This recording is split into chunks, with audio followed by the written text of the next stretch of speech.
Henk Neven, first of all, is my teacher, and he is a baritone with an international career.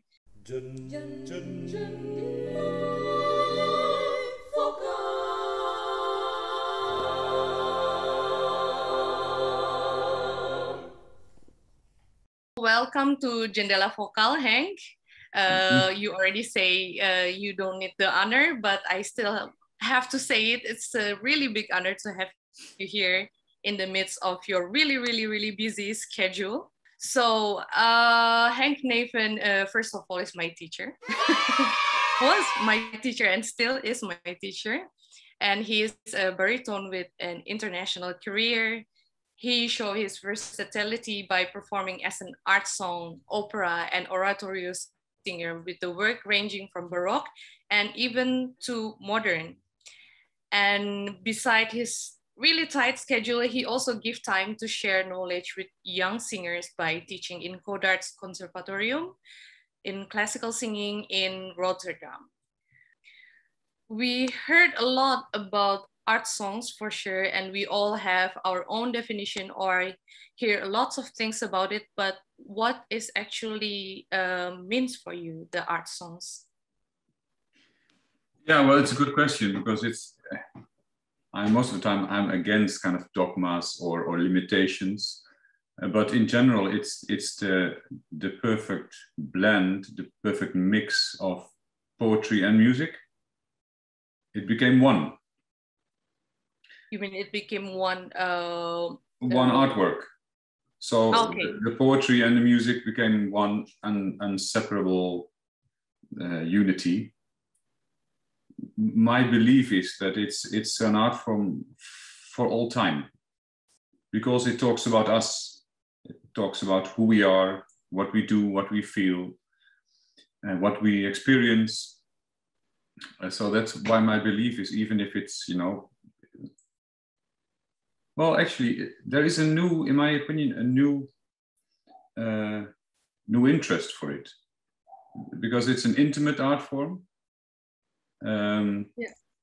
And also, of course, through Corona, big things weren't possible. So intimate concerts or home concerts were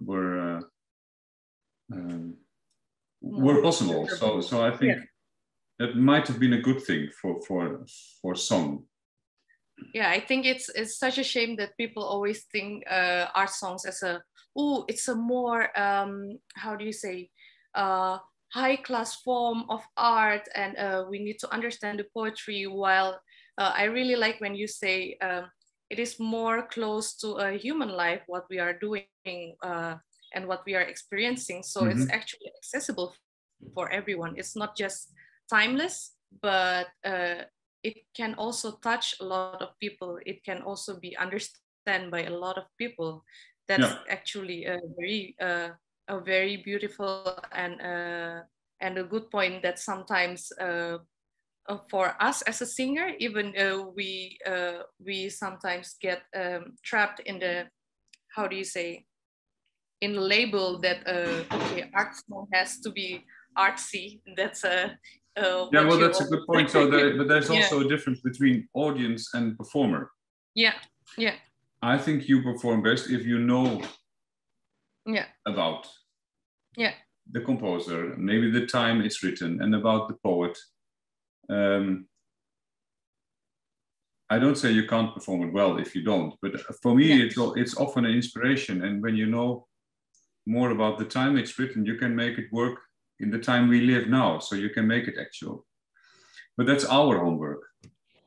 I think an audience can enjoy and be touched as much if they haven't read the whole entire Goethe's work.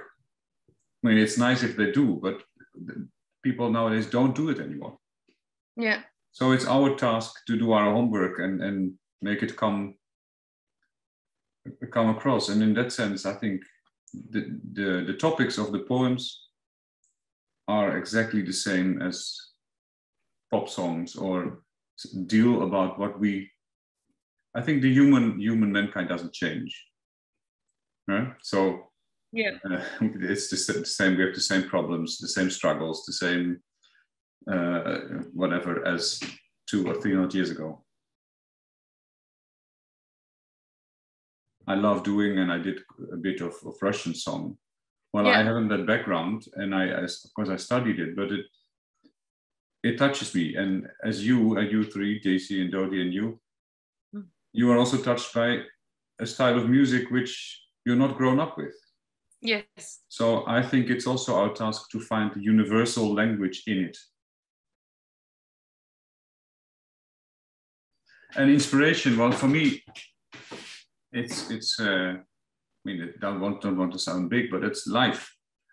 Mm-hmm. And also watching movies, watching theater, reading books,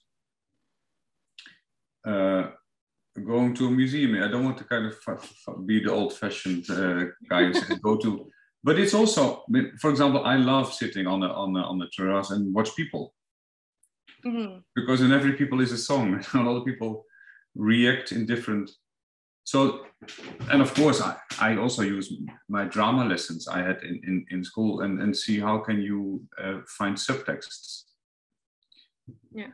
And if you do those, so then your interpretation of whatever song might be different as mine, and we might both respect, what's on the paper. But in that sense, we keep the music alive too. Yeah. So what inspires me, it is try to dive in the personalities who sing the song.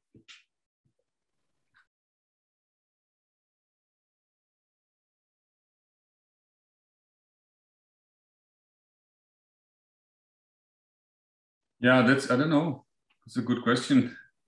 there are just, sometimes you see artists and they call them old souls or so, and sometimes it's just an intuition. They might not even know what they do, or maybe we as singers we start relatively late, of course, with developing our instrument. Yeah.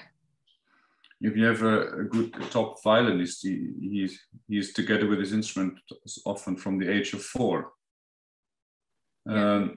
So we start relatively late with still building our instrument and controlling our instrument. So sometimes, singers in study or beginning of study, they're very technique focused, and I think we have to.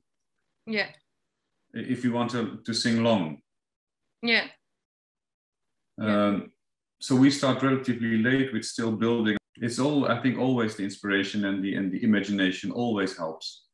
Sometimes, singers in study or beginning of study, they're very technique focused, and I think we have to. Yeah. If you want to sing long. Yeah. People, it should feel for an audience as if you have a good talk, or like someone is reading you a story personally.